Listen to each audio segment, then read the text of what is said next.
오늘 작품은 김금희 작가의 단편소설 우리 집에 왜 왔니입니다. 1분 작품 배경과 감상 가이드입니다. 김금희 작가의 이 작품은 우리가 매일 밥을 먹고 잠을 자는 공간인 집과 그 공간을 채우는 사람들의 쓸쓸하면서도 따뜻한 관계를 섬세하게 들여다보는 소설입니다. 현대를 살아가는 우리는 누구나 어딘가에 소속되고 싶어 하지만 정작 자신이 발 딛고 있는 현실에서는 이방인처럼 겉돌 때가 많습니다. 작가는 화려한 성공담이나 거창한 사건 대신 직장을 잃고 이리저리 흔들리는 평범한 사람들의 일상을 통해 삶의 진짜 민낯을 보여주고자 합니다. 작품을 만나기 전 어린 시절 친구들과 손을 잡고 부르던 전래 동요의 가사를 가만히 떠올려 보시길 바랍니다. 누군가를 우리 편으로 데려오기 위해 부르던 그 명랑한 노래가 어른이 된 지금 우리에게는 과연 이곳이 내가 온전히 환영받고 머물 수 있는 자리인지 묻는 서늘한 질문으로 다가올 것입니다. 화려한 도시의 이면에서 각자의 방식으로 삶의 무게를 버텨내는 인물들의 모습 속에서 독자 여러분 또한 깊은 위로와 공감을 얻을 수 있을 것입니다. 그럼 작품 시작하겠습니다. 김금희 단편 소설 우리 집에 왜 왔니입니다. 아빠는 졸다가 버스가 덜컹이면 눈을 뜨고 비틀스를 이야기했어. 싫대도 억지로 한쪽 이어폰을 끼워주더니 간간히 따라 부르기도 했지. 예스터데이, 노르웨이지언 우드, 레디 잇 비. 아빠 목소리가 그렇게 다양할 줄이야. 아빠는 늘 4가지 톤으로만 이야기했거든. 돈 필요하니는 가장 낮고 왜 그랬어는 중간 정도, 시끄럽다는 더 가팔랐지. 그게 무슨 소용이야가 가장 높았을 거야. 엄마 목소리는 몇 가지였는지 생각해봤지만 아무것도 떠오르지 않았어. 헤이 걸, 여기는 인도란다. 내가 쓰레기를 오른발로 열심히 밀어내자 뒷좌석 백인들이 말했어. 델리에서 9시간 달리니 리시케시였지. 여기서 북쪽으로 올라가면 히말라야가 나온대. 겐지스강 위로는 다리 2개가 걸쳐 있는데 세계에서 몰려든 사람들이 요가 매트를 들고 그곳을 건너. 강가 계단에서는 바지 하나만 달랑 입은 남자들이 자거나 명상하거나 책을 읽다가 문득 생각난 듯 강으로 걸어 들어가 몸을 완전히 적시곤 해. 골목골목마다 요가와 명상센터가 들어차 있고 강은 맑고 조용해서 아빠는 우리가 치유받기 좋은 곳이라 말했어. 우리는 환자가 아니잖아. 단지 엄마가 죽었을 뿐이라고. 물론 입 밖에는 내지 않았지. 자주색 명상복은 학교 체육복보다도 더 촌스러워서 끔찍할 정도였지만 영어 공부할 겸 참기로 했어. 외삼촌은 외숙모의 죽음이 괴로워서가 아니라 아미를 위해서 떠나겠다고 했다. 더 정확히 말하면 아미가 엄마의 장례가 끝나자마자 밤을 새워 시험 공부를 한 예사롭지 않은 아이였기 때문이다. 외삼촌이 침대에서 뒤척이다 물을 마시러 나왔을 때 아미는 낭낭한 목소리로 시를 외우고 있었다고 했다. 역설법, 대구법, 상징법, 은유법, 밑줄 쫙, 별표 땡. 외삼촌은 오싹 소름이 돋았다. 기특하다고 어깨를 두드려줘도 시원치 않을 판에 못나게 시리. 엄마는 혀를 쯧쯧 찼다. 대학 다니면서 데모한다. 시 쓴다 방황하는 반피일을 누가 사람 만들었냐 하던 엄마의 자랑이 물거품 되는 순간이었다. 나는 외삼촌을 이해했다. 터미네이터 2에서 액체 금속 인간을 보았을 때 나도 그랬으니까. 총구멍이 나도 아랑곳 없이 목표물을 향해 질주하던 그는 얼마나 두려웠느냐는 말이다. 월급 타더라도 빨강 내복은 사지 마. 아미는 이렇게 이메일을 맺었다. 아미 말이 아니더라도 당분간 빨강 내복 따위를 사들이는 일은 없을 것이었다. 시작은 기세등등했으나 끝은 초라했다. 수습 기간도 다 채우지 못하고 그만둘 줄 알았더라면 침대나 오디오는 가져오지 않았을 것이다. 아니, 애당초 K씨를 떠나지 않았겠지. 베란다로 나가 담배를 물고 내 잘못이 아니야. 혼잣말했다. 만날 남탓만 해. 어두운 마음 한구석에서 엄마가 나를 세웠다. 직속상관이란 놈이 회사 돈을 횡령하고 달아날 줄 어떻게 알았겠어. 쯧쯧. 엄마는 등을 획 돌렸다. 애당초 너 같은 쑥맥을 뽑을 때부터 내 알아봤다. 엄마는 내가 서울로 올라가는 것을 달가워하지 않았다. 외삼촌이 같이 살자고 하지 않았으면 방도 못 얻어준다고 버텼을 것이다.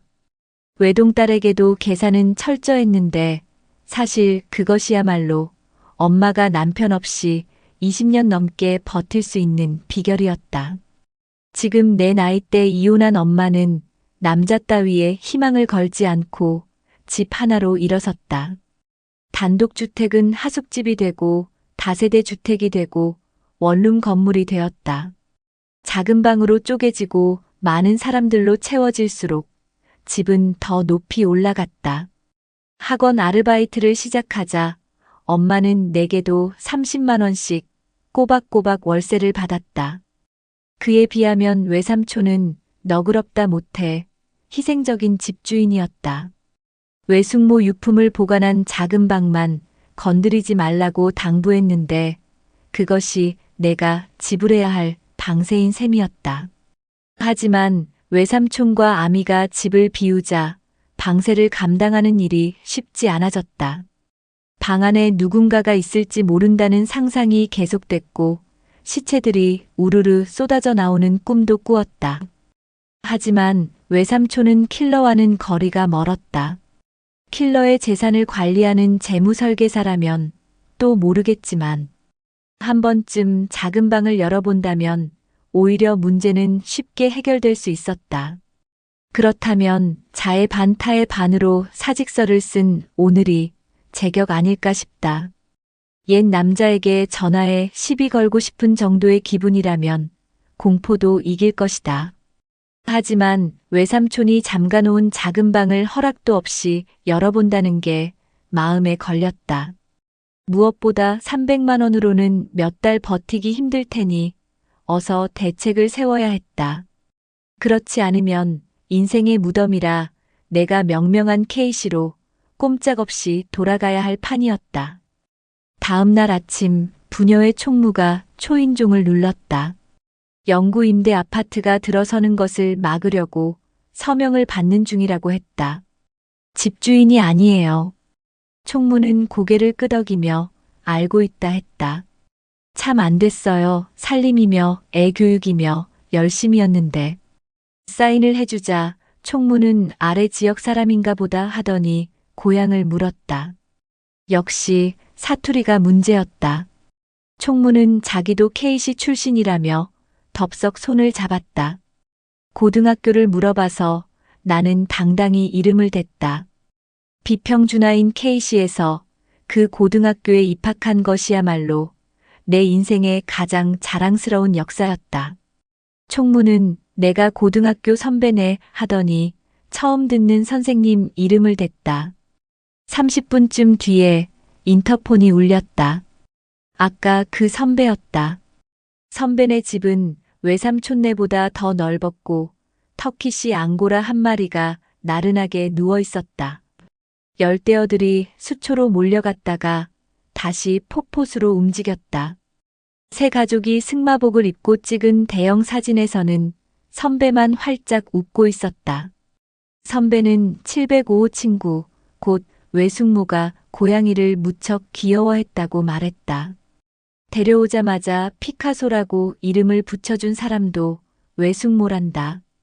그이가 미술학원 원장까지 했었다잖아. 머핀을 먹다 사례가 들린 나는 콜록콜록하며 고개만 끄덕였다. 사실 외숙모에 대해서는 잘 몰랐다. 늘 아미 엄마였을 뿐이었다. 둘 다 K씨에 살았다는 점 말고는 같이 얘기할 만한 추억이 없었다. 다만 벚꽃 이야기가 나왔을 때 선배는 옆구리를 푹 찔린 듯 몸을 똑바로 펴며 천천히 벚꽃했다. 길 따라 쭉 처량하게 핀 윤중로 벚꽃은 될 게 아니지. 첫 직장이 제법 큰 회사 비서 자리였고 주변 여자애들이 하도 새침하게 지적해 선배는 사투리를 금세 고쳤다고 했다. 라디오 뉴스를 끼고 살았고 일상 대화까지 녹음해 억양이 어떻게 다른지 확인했다. 가족에게 전화하는 횟수도 줄이고 고향 친구들도 멀리했다. 말이 변하자 사람도 금방이더라. 지금은 부모님도 세상을 떠나고 오빠들도 서울로 올라와서 K시에는 아무도 없어. 벚꽃밖에 없지 진짜. 선배는 그 무덤들은 그대로냐고 물었다. 푸른 때를 입힌 왕릉들이 요즘 부쩍 눈앞에 아른거린다면서. 무덤들이 어디 가겠어요? 나는 피카소 꼬리를 살짝 만졌다. 도시 곳곳을 채운 무덤이야말로 K시의 상징이었지만 나는 질색이었다. 이팝나무가 흐드러진 왕릉 유적지에서 엄마는 아버지와 여자를 잡았다고 했다. 아이스크림을 하나씩 들고 꽃길을 걷다. 둘은 입을 맞췄고 때마침 어린 내가 엄마 등에서 울음을 터뜨렸다는 것이다. 물론 나는 기억나지 않는다. 그 뒤로 아버지를 실제로 본 적이 없으므로 내 머릿속에서 그는 언제나 아이스크림이나 솜사탕 따위를 들고 산책 중이었다. 친할머니가 죽었다는 소식을 들었을 때도 새우깡과 양갱을 든 아버지가 흑흑 울면서 푸릇푸릇한 무덤 길을 걷는 장면이 떠올랐다. 평소 그쪽과 왕래가 없었으니 엄마는 초상집에도 갈 필요 없다 했다. 엘리베이터를 타려 할 때 선배는 잠깐만 하더니 빨강 원피스 하나를 들고 나왔다. 자기는 살이 쪄서 못 입는다며 막무가내였다. 다음부터는 언니라고 불러. 엘리베이터가 도착하자 선배는 아니 언니는 다정하게 말했다. 서울에서 언니가 생겼으니 엄마도 흡족해하지 않을까? 엄마는 내가 외동딸이어서 더 정확히는 언니가 없어서 한이라고 했으니까. 엄마는 잠시 뱃속에 자리 잡았다가 사라진 언니 이야기를 자주 했는데 여자애였다고 확신하는 이유는 복숭아 태몽 때문이었다. 내가 덜 떨어진 남자애랑 어울리거나 돈을 헤프게 쓰거나 시험 성적이 좋지 않을 때마다 엄마는 언니가 있었으면 어디 그래 했다. 보고 들은 것이 없이 자라 그 모양이라는 말이었다. 언니가 무슨 만병통치약이냐고 불만을 터뜨렸지만 사실 나도 외동이라서 고달팠다. 옆자리가 섭섭해지면 언니고 오빠고 하나만 있었으면 했다. 우리 집에 왜 왔니 같은 놀이를 할 때 특히 그랬다. 우리 집에 왜 왔니? 왜 왔니? 왜 왔니? 앞으로 치고 들어갔다 물러나는 동작은 재미있었지만 무슨 꽃을 찾으러 왔느냐가 문제였다. 나를 찾으러 오는 경우는 드물어서 우리 편에는 대장과 나만 덩그러니 남곤 했다. 결국 누구네 집에도 못 간 나는 울면서 집으로 돌아갔다. 그러면 엄마는 과부 자식이라 아이들이 따돌린다 생각하고 어스름 저녁부터 술판을 벌였다. 소주를 한 병쯤 마시면 엄마는 사연 많은 여자처럼 푹푹 한숨 쉬며 인생사 플러스 마이너스 제로다 했다. 얻고 잃고 하다가 결국 0이 된다. 딸내미를 얻으니 남편이 달아났고 여자이길 포기하니 돈이 들어왔다. 그러다 다음 날 아침이면 억척 과부로 돌아가 월세를 받으러 달려갔다. 월세 보증금을 다 까먹은 세입자는 경찰까지 들먹이며 단칼에 내보냈다. 그래도 오늘은 엄마 공식이 얼추 맞아들어갔다. 초중고 동창 M이 실직 선물로 학원 수강증을 넘겼으니까. M은 재무제표를 들여다보느라 충혈된 눈으로 나타나 전쟁이 시작됐다고 했다. 한 달 공짜라고 4달 끄는 내가 바보지. 나는 잽싸게 수강증을 받아들고 커피값을 계산했다. 스틱으로 커피를 쭉쭉 빨던 애미 눈을 동그랗게 떴다. 원피스는 뭐야, 비싸 보여. 영어회화 왕초 보반은 이미 마감된 뒤라서 어쩔 수 없이 일본어를 선택했다. 이 타임에는 원래 학생이 없답니다. 강사는 무료한 표정으로 히라가나 발음을 알려주고는 자기소개를 시켰다. 키가 껑충하고 얼굴이 갸름한 남자가 파트너였다. 나는 책과 남자 얼굴을 번갈아 보며 일본어로 물었다. 당신의 이름은 무엇입니까? 나의 이름은 엘입니다. 당신의 직업은 무엇입니까? 나는 회사원입니다. 다음에는 엘이 물었는데 실직자 또는 구직자라는 단어를 몰랐으므로 회사원이라 둘러댔다. 수업이 끝나고 나가는데 책상 밑에 떨어진 루이비통 가방이 눈에 띄었다. 진짜 가방이 아니라 손톱만 한 미니어처였다. 연갈색 루이비통 무늬, 가죽탭, 귀퉁이 보강색까지 그럴듯했다. 원피스, 수강증, 루이비통 미니어처라. 실직의 고통을 다독이기에는 부족하지만 늘 그렇듯 없는 것보다는 낫다고 생각했다. 사흘 내내 언니네 집을 들락거렸다. 주로 컵라면으로 끼니를 때우던 터라 딩동댕 인터폰 소리는 매번 반가웠다. 언니는 홈 베이킹 강좌에서 배운 빵과 케이크류를 주로 내놓았는데 생크림과 피스타치오가 어우러진 살구 타르트는 일품이었지만 파탄금을 넣은 황남빵은 그냥 그랬다. 놀고 있다고 솔직히 말하자 언니는 그럴 줄 알았다고 정색했다. 이제 무엇보다 타이틀이 중요해지는 시기다, 너. 언니는 미스 양에서 출발해 양주임으로, 양대리로, 남과장 와이프에서 남차장 사모님으로 20, 30대 동안 숨 가쁘게 타이틀을 바꿔 달았다고 했다. 건설회사에서 일하는 언니 남편은 2년째 지방에 머물고 있는데 곧 부장으로 승진할지도 몰랐다. 지방대 출신이야 바꿀 수 없는 과거이지만 언니는 지금부터라도 부지런히 이력서를 채워야 한다고 했다. 콧구멍만 한 분식집 딸이 한강뷰 아파트에 살 줄 누가 알았겠니? 여기서 한강이 보이느냐고 묻자 언니는 블라인드를 열어젖혔다. 빌딩과 아파트 동이 이어지다. 아주 잠깐 희끄무레한 여백이 틈을 갈랐고 언니는 그게 한강이라 했다. KC에서 허니문 카 탄 듯 살았다면 서울에서는 롤러코스터 탄 듯 살아야 해. 그러면 달리가 아니라 복리로 네 인생에 이자가 붙게 되지. 언니는 정규직을 찾을 때까지 부녀의 사무실에서 아르바이트 하라고 했다. 오후 3시까지 사무실을 지키면서 워드 프로세서로 공문을 작성하고 택배물을 관리하는 일이었다. 6벌이나 사들였던 정장은 장롱으로 모셨다. 언니는 무척 바빴다. 전단지를 붙이려는 사람들, 벼룩시장을 열려는 상인, 재활용업체 영업자들이 들락거렸고 가끔은 구의원이나 국회의원도 찾아오는 눈치였다. 봉사활동이나 야유회, 견학 프로그램 일정을 짰고 진정서나 탄원서도 작성했다. 공사장 소음이 심해서 정신병원이 생기려 해서 등굣길이 위험해서 상가 음악 소리가 커서 폭주족이 돌아다녀서 고시원이 들어서서 아파트를 위협하는 사건들은 다양했지만 언니는 늘 알맞은 형식과 내용을 꿰뚫고 있었다. 아파트 아줌마들과의 상담도 빼놓을 수 없는 일과였다.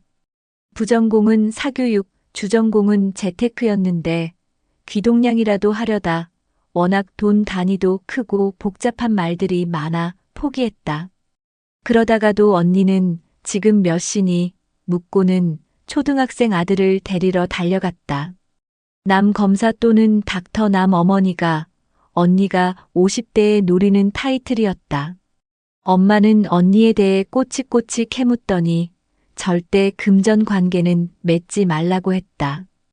그럴 돈도 없다고 말하려다가 참았다. 대신 왜 이렇게 의심이 많으냐고 엄마를 타박했다.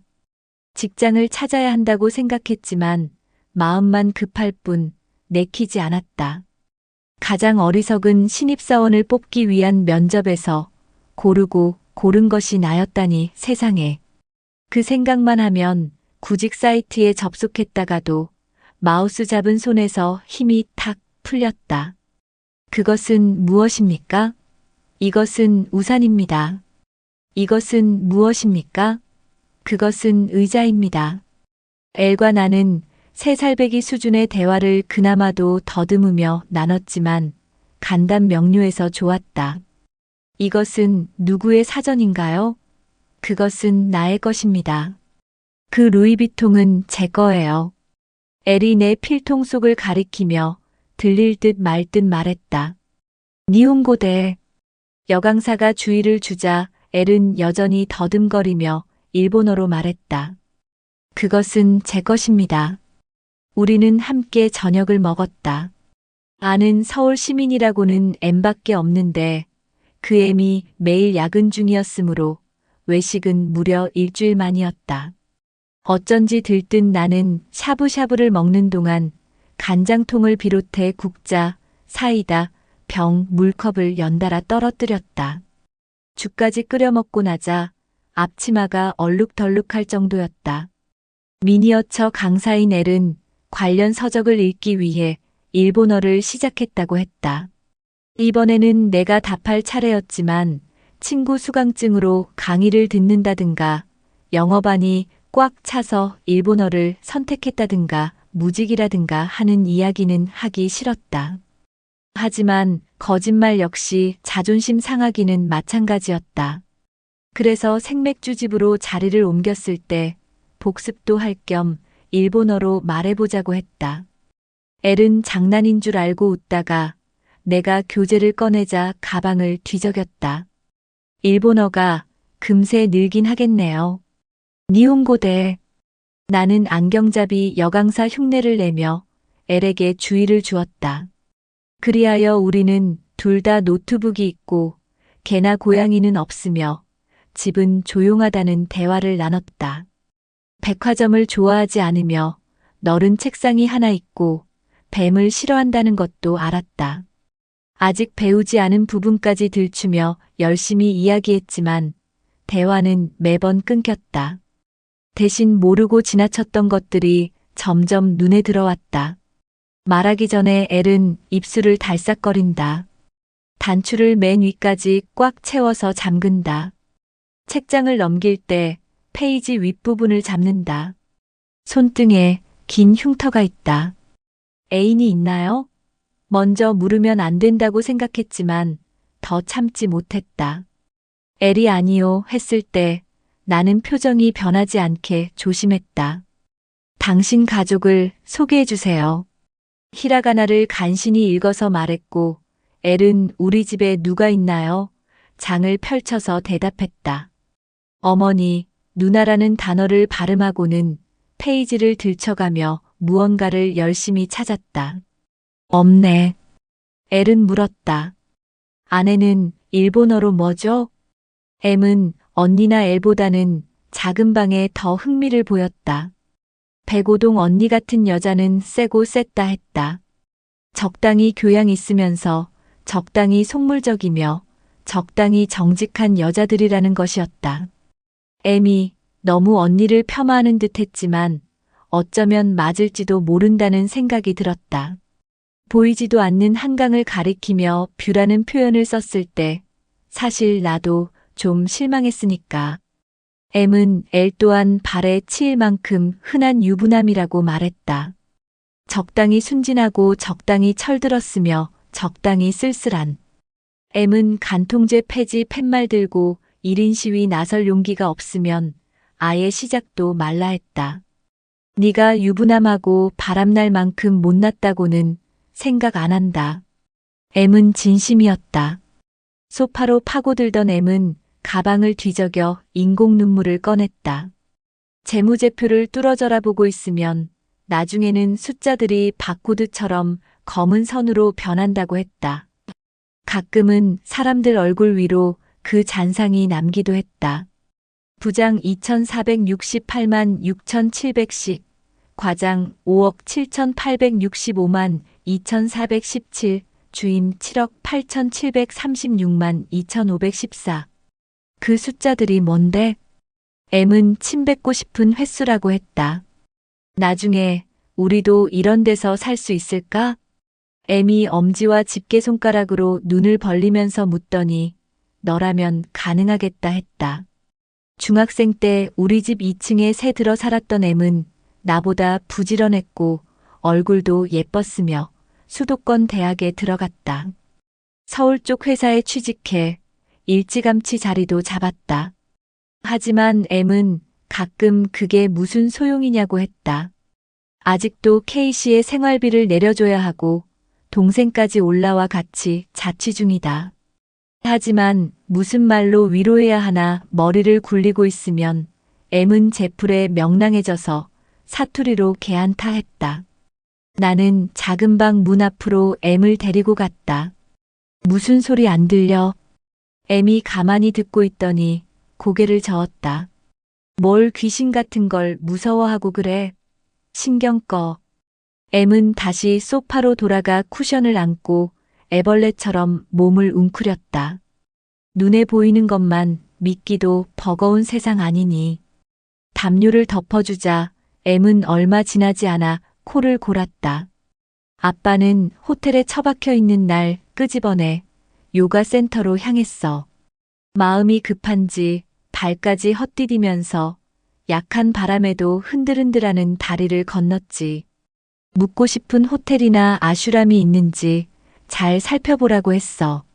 우리는 어디서나 머물 수 있다. 대단하지 않니? 경비가 넉넉하다는 것인지, 시간이 충분하다는 것인지, 얼마든지 예약할 수 있다는 것인지 헷갈렸어. 하지만 어느 편이라도 그리 대단하지 않으니 대답할 필요는 없었지. 펀자비를 입은 까까머리 요가 선생이 쟁기, 물고기, 코브라, 까마귀, 나무 자세를 알려줬어. 프랑스, 독일, 미국, 러시아, 일본, 한국, 생소한 언어를 쓰는 여자까지 모두 다리를 들고 허리를 펴고 팔을 올렸지. 뒤에서 구경하던 나도 여자들이 매트 위로 누울 때는 따라했어. 긴장을 풀고 숨을 깊이 쉬라 했지. 마치 죽은 듯 말이야. 그러자 엄마 목소리가 떠올랐어. 죽기 전 내 귀에 불어넣은 훅 하는 숨소리. 아빠한테 그 얘기를 한번 해볼까 싶어서 사람들을 경중경중 넘어 밖으로 나갔어. 골목에서 두리번거리니 인도 소년이 해나 문신을 하라며 잡아 끌었지. 해나는 귀신을 쫓고 행운을 불러다 줘. 그냥 가려니까 소년이 다시 붙잡았어. 난 해나 전문가야. 문양 샘플에서 옴자와 꽃무늬를 골라 거꾸로 새겨달라고 했지. 거꾸로? 인도 소년이 다시 묻고는 너 재미있구나 했어. 오일을 바르더니 헤라 같은 걸로 염료를 짜더라. 일본인이야? 나는 소년이 입은 게스 티셔츠가 진짜일지 궁금해하며 대충 고개를 끄덕였어. 아무려면 어째? 그날 아미는 외삼촌에게 숨소리 이야기를 못했다고 했다. 삶, 죽음, 내면, 여행, 윤회 같은 단어를 늘어놓으며 깡마른 수행자와 이야기하느라 외삼촌은 벨이 비지했다는 것이다. 인도 여행 책자에서 수행자를 믿지 말라는 팁을 읽은 아미는 대화가 달갑지 않았다. 수행자인 척하며 마리화나를 팔거나 사기를 치는 사람도 많다고 했다. 그와 달리 무척 감동한 외삼촌은 냉랭한 아미에게 화를 냈고 둘은 다시 틀어졌다. 아빠는 왜 날 가만 놔두지 않을까? 그건 외삼촌이 너무 진지하기 때문이야. 나는 위로가 될까 싶어 보재기 사건을 적어보냈다. 외삼촌이 안부 전화를 빼먹거나 벌초하러 내려오지 않을 때마다 엄마가 들먹이는 사건이었다. 외삼촌이 서울에서 대학 생활할 때 엄마는 여름 이불을 직접 싸가지고 올라간 적이 있었다. 그깟 이불 때문에 6시간이나 기차를 타고 올라오느냐며 외삼촌이 펄쩍 뛰어서 기습 방문한 것이었다. 어려서 양친을 잃은 엄마는 외삼촌에 대한 마음이 각별했다. 물론 외삼촌이 엄마 말을 잘 들을 때만. 고모 할머니네 공장에서 격리일을 봤을 만큼 샘 밝고 야무졌던 엄마는 초행길인데도 서울역에서 단번에 버스를 잡아타고 외삼촌 자취방으로 향했다. 엄마가 도착했을 때 외삼촌 방에는 가스나를 포함한 대여섯 명이 꽉 들어차 시지덕대며 소주병을 까고 있었다. 발 디딜 틈 없이 좁은 데다 비키니 장롱 쪽으로 얼굴을 파묻고 잠들어버린 학생도 있어서 엄마는 이불 뭉치만 던져놓고는 골목길로 나와버렸다.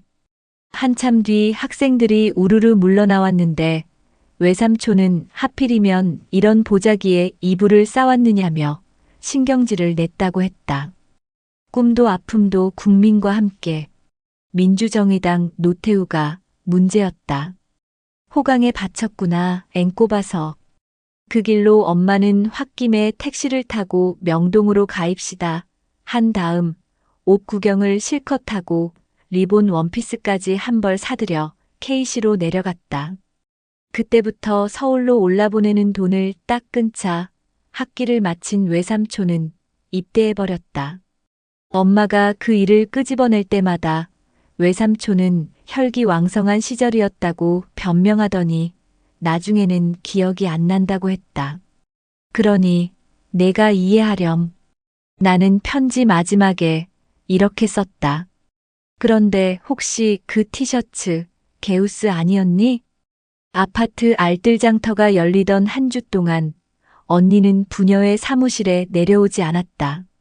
현수막 설치를 놓고 경비 아저씨와 신랑이 하던 장터 사람이 언니를 찾았지만 휴대전화도 받지 않고 인터폰에도 답이 없었다. 집으로 찾아가 봤지만 초인종을 눌러도 조용했고 닌텐도에 얼굴을 쳐박고 지나가던 언니 아들은 묻기도 전에 몰라요 하더니 엘리베이터로 사라졌다. 사무실에는 평소보다 더 자주 더 많은 아줌마들이 몰려와 아수라장이었다. 어디 갔는지 몰라. 호피 무늬 치마를 입은 감사 아줌마가 나를 붙들어 앉히며 물었다. 부녀회 예산도 예산이지만 갯돈 때문이라고 했다. 양총무에서 105동 여자로 도둑년에서 죽일년으로 언니를 부르는 호칭이 자꾸 바뀌었다. 몇몇 여자들은 사무실에서 죽치며 이럴 줄 알았다고 앞다투어 말했다. 부녀의 돈으로 주식했다가 반 토막 났다더라.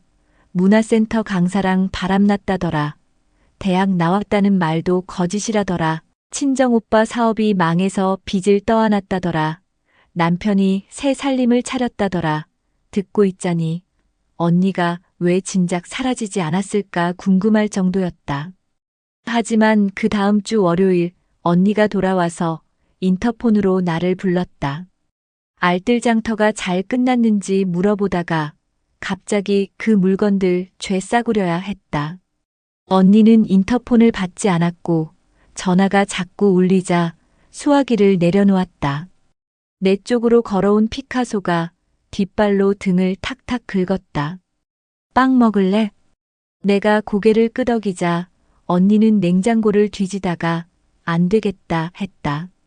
거뭇거뭇 곰팡이가 돋은 밤식빵을 음식물 처리기에 넣고 뚜껑을 닫았다. 남편한테 다녀오다가 K시 표지판 봤어. 100km, 66km, 30km. 표지판으로 남은 거리를 확인하며 언니는 어쩐지 긴장이 됐다. K시에 한번 가볼까 하는 생각이 들어서. 하지만 우측으로 고속도로 출구가 나타날 때마다 내비게이션은 직진하라며 주의를 줬고 언니는 가속 페달을 밟았다. 화장으로 가리기는 했지만 언니도 40대다. 파운데이션으로 다 가려지지 않은 기미들이 눈 밑에 몰려 있었고 나는 어쩐지 우울했다. 언니는 보름치 아르바이트비라며 봉투를 건넸다. 그리고 결혼해서 맞벌이 하더라도 예금은 꼭 분산해 놓으라고 뜬금없이 말했다. 살다 보면 별일이 다 생기니까. 아들을 데리러 간다며 가방을 챙겨 들고 언니는 물었다. 그런데 K씨 벚꽃은 언제 피니? 그날 일본어 강의가 끝나고 엘의 작업실로 놀러 갔다. 작업실 문을 열자 손톱만 한 크기로 줄어든 일상이 방 안을 꽉 채우고 있었다. 서재와 침실, 목욕탕과 부엌으로 구분된 2층 집도 있었다. 언니 집처럼 어항에는 열대어들이 몰려다니고 소파 위에는 고양이가 앉아 있었다. 둥근 고무판이 깔린 작업대에는 다양한 두께의 MDF 패널이 쌓여 있었다.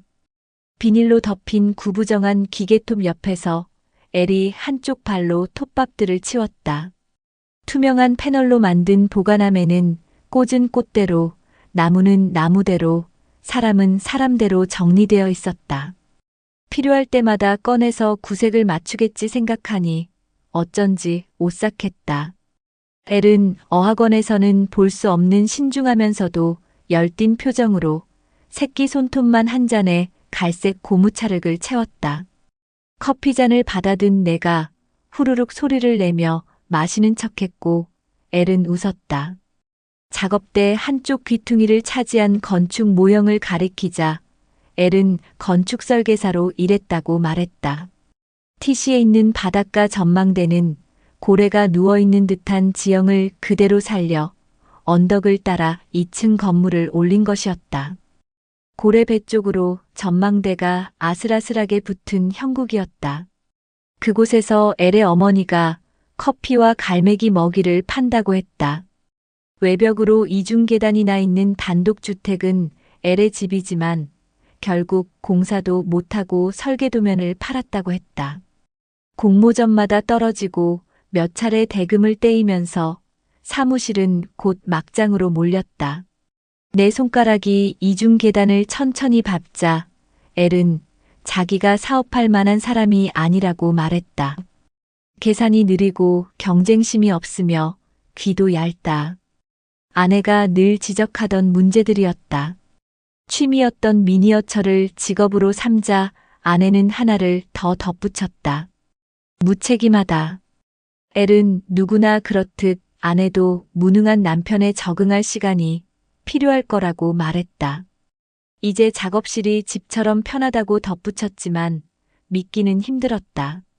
수강료 아주 저렴하게 해줄 테니 미니어처 배워볼래요? 엘은 무료로 해줄 수도 있지만 그러면 자주 결석할 거라고 덧붙였다. 왜 미니어처를 좋아하는데요?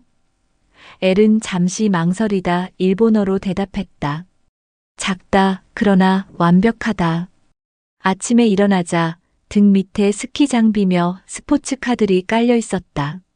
소파에서 몸을 빼다 자전거를 한 대 망가뜨렸다. 모두 미니어처 탓이었다. 어젯밤 미니어처 사이에서 엘과 나는 소인국으로 유배당한 덩치 큰 못난이들처럼 동질감을 느꼈다. 그래서 거리감이 점점 좁혀졌고 내가 먼저 엘에게 키스했다. 안경을 벗은 엘은 생각보다 더 나이 든 얼굴이었다. 블라인드를 내려주고 작업실을 나갔다. 어디서 뭐 하느라 연락이 안 되냐? 휴대전화를 켜자마자 엄마가 수화기 저편에서 울었다. 나는 애매 집에서 잤는데 휴대전화 배터리가 나갔다고 둘러댔다. 엄마는 조금 뜸을 들이더니 그런데 말이다. 네 아버지가 죽었단다. 하고 재빨리 말했다. K시로 내려가자마자 엄마는 검은 정장과 검은 핸드백, 검은 구두를 꺼냈다. 꽤 값나가는 브랜드였는데 엄마는 내가 오기 전 백화점에 들렀다고 했다. 아버지가 가까운 동네에 살고 있었다는 사실을 알았을 때부터 기분이 좋지 않다가 엄마가 거짓말을 주문하자 더 나빠졌다. S대학 나와서 S기업 다닌다 하고 사법연수원 다니는 애인 있다고 해. 서툴게 거짓말해봤자 들통날 게 뻔한데 차라리 외국에서 살다 와서 한국말을 못한다면 어떨까? 엄마는 대답하지 않았다. 미장원에서 드라이까지 하고 나서야 우리는 집을 나섰다. 영안실로 들어가자마자 몇몇이 아른 채 했지만 엄마는 심드렁하게 인사를 받았다. 애비 초상집에서 누가 조의금 내냐? 엄마가 내 팔을 획 잡아당겼다. 이제 대학이나 들어갔을까 싶은 청년이 상주였다. 왕릉에서 봄 데이트를 즐겼다는 사람이 저 여자일까? 염색머리 중년 여자가 곡을 하다가 제자리에 풀썩 주저앉았다. 사진으로 보던 얼굴이 다시 사진으로 있었고 그 앞에서 2번 절했다. 이제 뭘 해야 할까 생각했다. 아버지가 없어서 때론 처량하기도 했지만 여기까지 와서 청승 떨고 싶지는 않았다. 아버지랑 사는 게 어땠을까 궁금했어도 배다른 동생에게 시비 걸고 싶지는 않았다. 돈을 애인 삼아 늙어간 엄마는 안쓰러웠지만 아버지의 여자에게 덤벼들어서 달라질 건 없었다. 유통기한이 지난 과자나 빵처럼 그것은 이제 폐기되어야 할 감정들이었다. 다만 한 가지는 분명했다. 아버지가 왕릉 어딘가를 유유히 거닐고 있으리라 생각했을 때가 더 나았다는 사실 말이다. 엄마와 내게도 밥 무더기가 담긴 작은 스텐 그릇이 놓였다. 할아버지 한 분이 엄마 옆에서 눈물을 닦았다. 나는 엄마도 울까봐 두려웠다. 그러면 아주 축축한 슬픔이 날아들어 영영 떨어지지 않을 것 같았다. 엄마는 젓가락으로 나무를 헤집다가 어떻게 묻혔는지 시금치 맛이 벌써 갔다며 혀를 찼다. 아주버님 발인까지는 힘듭니다. 애가 워낙 바빠서. 엄마가 그만 일어서자고 해서 따라 나섰다. 아무도 내게 말 걸지 않았으니 거짓말할 필요도 없었다. 이렇게 빨리 뜰 거면 왜 왔느냐고 툴툴댔지만 엄마는 대답하지 않았다. 병원 근처를 벗어나자마자 엄마는 버스 정류장에 택시를 세웠다. 희끗희끗 눈발이 날렸고 버스는 한동안 오지 않았다. 젊은 년 폼에서는 평생 안 죽을 줄 알았는갑제. 10,000원 버스가 서지 않고 달아나자 엄마는 한 정류장을 올라가야겠다고 했다. 내가 낼 테니 택시를 타자고 해도 엄마는 아랑곳하지 않았다. 그러다 획 뒤돌아보더니 술 한잔 할래 하며 닭발집으로 들어갔다. 집에 안 가나? 니캉 내캉 있으면 여가 집이다. 제법 취하자 엄마는 인생사 플러스 마이너스 제로라고 신세 한탄을 시작했다. 에라 모르겠다는 심정으로 엄마가 내민 소주잔을 받았다. 회사를 그만뒀다고 하자 엄마는 반색했다. 집에 들어와라. 나는 대답하지 않았다. 시집을 가든지. 엄마는 닭발을 집어 질겅질겅 씹었다. 애리 떠올랐지만 그 이야기는 할 수 없었다. 소인국으로 갔던 걸리버 운명이 어떻게 되었더라. 그 인간 닭발이라면 환장했다. 엄마가 닭뼈를 오물오물 뱉으며 말했다. 26년 만에 먹으니 매워서 속이 다 저리네. K시에서 돌아온 뒤 감기 기운이 있었지만 학원으로 불이 나게 달려갔다. 3번이나 결석하면서도 휴대전화 번호를 몰라 엘에게 연락도 못했다. 오늘은 트레이닝복을 입고 비닐을 눌러 쓴 남자애가 옆자리에 앉았다. 남자애는 빠르게 질문하고는 내가 대답하는 동안 다리를 떨거나 창밖을 힐끔거렸다. 당신 어머니는 무엇을 원합니까? 내 어머니는 빨간 카디건을 사고 싶어 합니다. 당신 아버지는 무엇을 원합니까? 새 골프 세트를 갖고 싶어 합니다. 당신은 무엇을 원합니까? 따뜻한 목도리가 갖고 싶어요. 출석 체크를 하면서 보니 엘은 그날 이후 내내 결석이었다. 정말 같이 안 갈 거야? 아빠는 카메라 배터리를 꽉 채우고 귀에 이어폰을 꽂은 채 물었어. 침대에서 내려오지도 않다가 텅 빈 호텔방에 혼자 있기 싫어 마지못해 따라갔지. 철문 앞을 지키고 있던 아저씨가 입장료를 내라고 했어. 어디든 돈 아닌 데가 없다니까. 딱 한 명만 들어갈 수 있을 만큼 좁은 돌집들은 마치 새알처럼, 이글루처럼, 무덤처럼 보였어. 비틀스가 찾았을 때만 해도 수많은 수행자들이 명상했다지만 지금은 아무도 살지 않아. 버려진 건물에는 쓰레기와 마른 숲풀만 가득해서 아빠는 몇 번 셔터를 누르다가 그만두었지. 여전히 비틀스는 MP3 플레이어 안에서 목청을 돋웠지만 아빠는 어쩐지 시무룩해 보이더라. 오토릭샤를 타고 나와 어슬렁거리다 티베트인들이 파는 목걸이를 하나 샀어. 저녁이 되자 붉은 옷을 입은 사제들이 기도문을 외우며 활활 타오르는 촛대들을 들어 올렸지. 아빠와 나는 바나나 잎으로 산 꽃불을 사서 강 위로 띄웠어. 소원을 빌라고 했지만 내 소원은 왠지 저 일렁이는 강과 어울리지 않는 것 같았어. 꽃불은 저렇듯 흘러가다 죽은 이들의 뼈가루와 섞인다고 아빠가 말했어. 꽃불들이 서로 부딪혀 커다란 불꽃을 피우자 아빠는 흡 숨을 들이마셨지.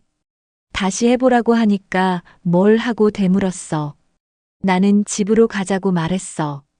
어디든 묵을 수 있다면 그게 집이었으면 좋겠어 하고. 아미는 다시 델리로 돌아가 사흘 정도 머문 뒤에 돌아올 거라고 했다. 그리고 언니가 잘못 알고 있는 세 가지라며 추신을 적었다. 엄마는 알레르기 때문에 털짐승이라면 질색이었다. 해나 소녀는 정품 게스 티셔츠를 입고 있었다. 아빠는 보자기 사건을 아직도 기억한다. 이메일을 읽고 나자 아버지 목소리는 어땠을지 궁금해졌다. 죽은 사람의 목소리를 상상하는 건 얼굴을 떠올려 보는 것보다 덜 쓸쓸한 일이라고 생각했다. 자기 전 나는 작은 방 앞을 서성이다가 문고리를 살짝 돌렸다. 문은 잠겨 있지 않았다. 열자마자 나프탈렌 냄새가 났다. 책상과 이불, 바닥과 상자들 사이에서 나프탈렌이 무더기를 이루고 있었다. 암을 이기는 음식배까지, 행복한 암치료법, 암과 전쟁을 선포하라 같은 책들, 유방암 정보를 출력해 놓은 A사 용지가 세상 천지였다.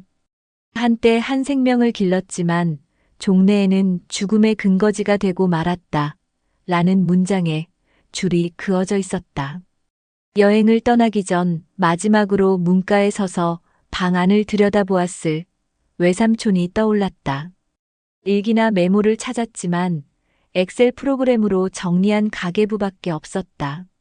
식비, 피복비, 세금, 저축, 교육비, 의료비, 문화비, 잡비 항목으로 외숙모의 삶이 간결하게 기록되어 있었다. 시체도 킬러도 귀신도 없는 작은 방에서 나는 늦도록 잠을 잤다. 엄마는 하루에도 몇 번씩 전화를 걸어 K시로 내려오라고 성화였다. 건물 꼭대기층에 내 방을 만들어주마. 솔깃했지만 집으로 도망가고 싶지는 않았다. 거기 꿀단지라도 있든. 엄마는 토라진 목소리로 전화를 끊었다. 누군가에게 적응할 시간은 누구나 필요하다던 엘의 말이 생각났다.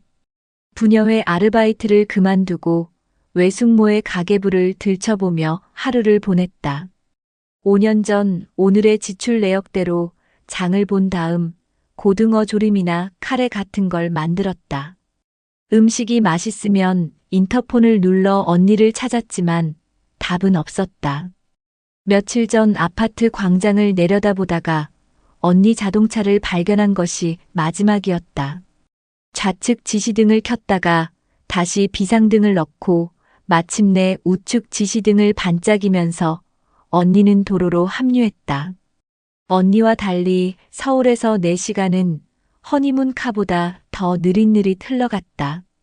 하지만 그러다 보면 외숙모가 피카소를 좋아했는지 싫어했는지 알 수 있을 것 같았다.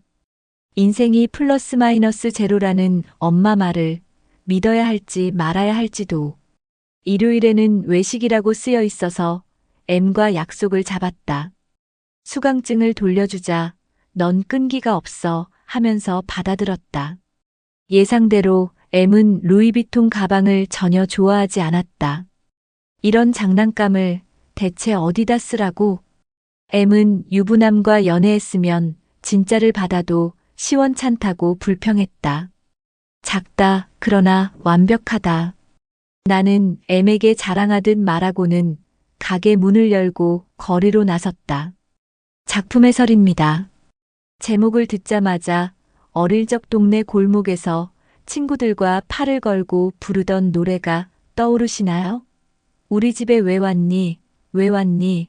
왜 왔니? 꽃을 찾으러 왔단다. 왔단다. 왔단다. 이 놀이는 누군가를 우리 편으로 데려오기 위한 즐거운 실랑이었지만 어른이 되어 마주한 이 질문은 어쩐지 조금 쓸쓸하고 서늘하게 느껴지기도 합니다. 내가 지금 발붙이고 사는 이곳이 정말 나의 집이 맞는지, 나는 이곳에 환영받는 손님인지 아니면 불청객인지 스스로 묻게 만들기 때문이지요. 이 소설의 주인공은 지금 몹시 흔들리는 계절을 지나고 있습니다. 서울에서의 직장 생활은 실패로 끝났고 연애도 뜻대로 되지 않았으며 통장 잔고는 바닥을 보이고 있지요. 그녀가 몸을 의탁한 곳은 아내를 잃은 슬픔을 달래러 인도로 떠난 외삼촌의 빈집입니다. 엄밀히 말하면 외숙모가 쓰던 잠겨있는 작은 방 옆에서 더부살이를 하는 셈입니다. 그녀의 삶은 마치 남의 집에 잠시 머무는 손님처럼 불안정하기 짝이 없습니다. 고향인 K시로 돌아가는 것은 죽기보다 싫은 일입니다. 그곳은 그녀에게 있어 거대한 무덤의 도시이자 실패의 낙인처럼 여겨지기 때문입니다. 소설은 주인공이 마주하는 여러 관계와 사건을 통해 우리가 삶의 비루함을 어떻게 견뎌내는지, 그리고 진정한 안식처는 어디에 있는지를 담담하게 보여줍니다. 가장 먼저 눈길을 끄는 인물은 단연 주인공의 어머니입니다. K시에서 억척스럽게 살아온 어머니는 인생을 플러스 마이너스 제로라고 정의합니다. 무언가를 얻으면 반드시 잃는 것이 있고 결국 합치면 0이 된다는 이 서늘한 셈법은 어머니가 고달픈 삶을 버텨온 방식이었습니다. 남편을 잃었지만 돈을 얻었고 여자로서의 삶을 포기한 대신 건물주가 되었습니다. 어머니에게 삶은 낭만이 아니라 철저한 거래와 생존의 현장이었을 겁니다. 아버지가 돌아가셨다는 소식을 듣고 찾아간 장례식장에서조차 어머니는 울지 않습니다. 오히려 시금치 나물의 맛이 같다며 혀를 차고 상주인 배다른 자식을 보고도 무덤덤하게 돌아섭니다. 저는 이 장면에서 어머니의 비정함보다는 슬픔조차 사치로 여기며 감정을 굳게 닫아 걸어야 했던 한 여성의 고단한 세월을 읽었습니다. 주인공 주변의 인물들 또한 각자의 방식으로 삶의 무게를 견디고 있습니다. 같은 아파트 단지에 사는 고향 선배인 언니는 완벽한 서울 사람이 되기 위해 사투리를 교정하고 고향과의 인연을 끊었습니다. 그녀는 끊임없이 타이틀을 갈아치우며 상승 욕구를 불태우지만 정작 남편은 지방을 떠돌고 그녀의 삶은 겉보기에만 화려할 뿐 속은 텅 비어 있는 듯합니다. 반면 친구 M은 남들이 부러워하는 직장에 다니며 돈을 잘 벌지만 경무에 시달리며 삶의 의미를 잃어가고 있습니다. 주인공이 만난 남자 L은 또 다른 유형입니다. 그는 건축 설계사였지만 현실의 벽에 부딪혀 실패하고 이제는 미니어처를 만드는 일에 몰두합니다. 그가 만드는 세상은 작지만 완벽합니다. 현실은 통제 불가능하고 엉망진창이지만 손톱만 한 루이비통 가방과 정교한 가구들로 채워진 미니어처 세상에서는 모든 것이 질서정연하고 아름답습니다. 작가는 주인공이 굳게 잠겨있던 외숙모의 작은 방 문을 여는 순간을 통해 이야기의 전환점을 마련합니다. 주인공은 그 방 안에 귀신이나 킬러의 비밀이 숨겨져 있을 거라 상상했지만 막상 문을 열고 마주한 것은 지극히 평범하고도 슬픈 생활의 흔적들이었습니다. 암을 이기는 방법에 관한 책들, 병마와 싸우며 꼼꼼하게 기록한 가계부, 나프탈렌 냄새가 진동하는 옷가지들. 그곳에는 죽음의 공포가 아니라 살아가기 위해 몸부림쳤던 한 인간의 치열한 흔적이 고스란히 남아 있었습니다. 그 방은 공포의 대상이 아니라 누군가가 생의 마지막까지 붙들고 싶어 했던 간절한 삶의 현장이었던 것입니다. 주인공은 그 방에서 잠을 자고 외숙모의 가계부를 따라 장을 보고 요리를 합니다. 이것은 그녀가 타인의 삶을 이해하고 나아가 자신의 비루한 현실을 긍정하기 시작했음을 의미합니다. 거창한 성공이나 화려한 타이틀이 없어도 오늘 하루를 기록하고 밥을 해먹으며 견뎌내는 일상이 그 자체로 소중하다는 것을 깨닫게 된 것이지요. 친구 M에게 건네는 작지만 완벽하다는 말은 미니어처에 대한 설명이기도 하지만 동시에 주인공이 스스로에게 건네는 위로이자 다짐처럼 들립니다. 비록 내 삶이 초라하고 보잘것없어 보일지라도 그 안에서 내가 만들어가는 작은 질서와 행복은 그 무엇보다 완벽하고 소중하다는 선언 말입니다. 소설의 마지막 장면에서 주인공은 문을 열고 거리로 나섭니다. 더 이상 숨거나 도망치지 않고 세상 속으로 걸어 들어가는 그녀의 뒷모습에서 저는 희미하지만 분명한 희망을 보았습니다. 인도의 겐지스강에서 띄어보낸 꽃불이 죽은 이들의 뼈가루와 섞여 흐르듯 우리의 삶도 기쁨과 슬픔, 삶과 죽음이 뒤섞여 흘러가는 것임을 받아들이게 된 것 아닐까요? 어머니가 말한 닭발집에서의 소주 한 잔처럼 맵고 쓰리지만 씹을수록 고소한 인생의 맛을 조금은 알게 된 것 같습니다. 다음으로 작품 속 작가의 서사 기법과 상징성 분석입니다. 이 작품에서 작가는 서늘하리만치 담담하고 건조한 1인칭 관찰자 시점을 활용하여 삶의 비루함을 더욱 선명하게 부각합니다. 감정을 과장하거나 슬픔을 강요하지 않는 서술 방식은 오히려 인물들이 겪는 내면의 상처와 고립감을 깊이 있게 전달하는 훌륭한 장치가 됩니다. 특히 작품 전반에 배치된 상징물들은 주제의식을 강화하는 핵심적인 역할을 합니다. 가장 두드러진 상징은 엘이 만드는 작고 정교한 모형들입니다. 현실에서 실패하고 상처받은 인물에게 이 모형들은 자신이 유일하게 지배하고 완벽하게 통제할 수 있는 이상적인 공간을 의미합니다. 크고 무자비한 현실의 세계와 작지만 안온한 모형의 세계를 대비시킴으로써 작가는 현대인의 짙은 무력감과 아주 작은 위안이라도 간절히 곁에 두고 싶어 하는 연약한 심리를 날카롭게 짚어냅니다. 또한 굳게 잠겨있던 외숙모의 작은 방은 죽음과 공포의 공간에서 치열한 생의 의지가 깃든 공간으로 그 의미가 반전되는 중요한 상징입니다. 문이 열리기 전까지 그 방은 주인공에게 알 수 없는 불안의 근원이었지만 문을 열고 마주한 꼼꼼한 가계부와 투병의 기록들은 삶을 향한 눈물겨운 집착을 상징합니다. 주인공의 고향인 케이시를 가득 채우고 있는 커다란 무덤들 역시 삶과 죽음이 결코 동떨어져 있지 않으며 우리의 일상 속에 늘 함께 숨쉬고 있다는 철학적 메시지를 던집니다. 작가는 이러한 입체적인 상징들을 통해 보잘것없어 보이는 일상조차도 실은 죽음을 딛고 서 있는 대단하고 위대한 생의 축제임을 묵직하게 전달하고 있습니다. 마지막으로 작품의 인물 분석입니다. 이 작품에 등장하는 인물들은 저마다 마음 깊은 곳에 상실감과 불안을 안고 있으며 이를 감추거나 극복하기 위해 각기 다른 심리적 방어 기제를 사용합니다. 주인공인 나는 언제나 세상의 중심에서 밀려나 있다는 짙은 소외감을 느끼는 인물입니다. 직장에서 밀려나고 연애에서도 안착하지 못한 채 텅 빈 외삼촌의 집에 머무는 그녀의 모습은 심리적으로 안전한 기지를 찾지 못해 부유하는 현대인의 불안을 그대로 투영합니다. 그녀는 상처받는 것이 두려워 타인과 깊은 관계를 맺는 것을 주저하며 현실의 거대한 장벽 앞에서 지레 체념해버리는 수동적인 태도를 보입니다. 반면 주인공의 엄마는 철저한 현실주의와 물질주의로 자신의 깊은 상처를 무장한 인물입니다.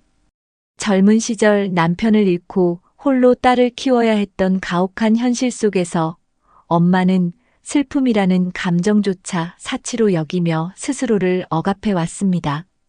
인생을 얻고 잃는 과정의 끝에 아무것도 남지 않는다는 그녀의 건조한 인생관은 삶의 예측 불가능성에 대한 두려움을 통제하려는 강박적인 심리에서 비롯된 것입니다. 돈과 건물을 모으는 것에 집착하는 행동 이면에는 다시는 세상으로부터 버림받거나 무너지지 않겠다는 생존에 대한 절박한 투쟁이 숨어 있습니다. 주인공이 만나는 주변 인물들 역시 각자의 방식으로 가혹한 현실에 대응합니다. 고향을 떠나 완벽한 서울 사람이 되고자 하는 아파트 언니는 과거의 자신을 철저히 부정하고 끊임없이 더 높은 지위를 갈망합니다. 이는 자신의 본래 모습으로는 사랑받거나 인정받을 수 없다는 깊은 열등감과 타인의 시선으로 자신의 가치를 증명하려는 강박적 인정 욕구를 보여줍니다. 반면 친구 M은 사회가 요구하는 기준에 맞춰 성실하게 살아가지만 만성적인 피로와 허무함에 시달리며 서서히 마음이 닳아가는 현대인의 소진 증후군을 대변합니다. 이들과 대조적으로 L이라는 인물은 상처받은 현실에서 도피하여 자신만의 완벽하고 작은 세계를 구축하려는 심리를 보여줍니다. 현실의 커다란 건물은 설계하고 짓는 데 실패했지만 손바닥만 한 미니어처 세상에서는 모든 것을 스스로 통제하고 완벽하게 만들어낼 수 있기 때문입니다. 이는 외부 세계의 불확실성으로부터 자아를 보호하기 위해 자신이 온전히 지배할 수 있는 작은 공간으로 퇴행하는 심리적 안전장치라 할 수 있습니다. 마지막으로 인도로 떠난 외삼촌과 굳게 닫혀있던 방의 주인인 외숙모는 삶과 죽음을 대하는 인간의 극명한 심리적 대조를 보여줍니다. 외삼촌은 아내의 죽음이 주는 상실감을 견디지 못해 멀고 낯선 인도로 훌쩍 떠나버림으로써 현실의 고통을 회피하려 합니다. 그러나 굳게 잠겨있던 방 안에서 발견된 외숙모의 흔적들은 죽음의 공포 앞에서도 일상을 꼼꼼히 기록하고 병마와 치열하게 싸우며 끝까지 삶을 놓지 않으려 했던 간절한 생의 의지를 드러냅니다. 이렇듯 소설은 각기 다른 상처와 방어 기제를 지닌 인물들의 관계를 통해 불안한 세상을 살아가는 우리의 쓸쓸하고도 애달픈 심리적 풍경을 촘촘하게 그려내고 있습니다. 여기까지 김금희 단편 소설 우리 집에 왜 왔니였습니다. 오늘도 책 읽어주는 사람들 오디오북과 함께 해주셔서 감사합니다.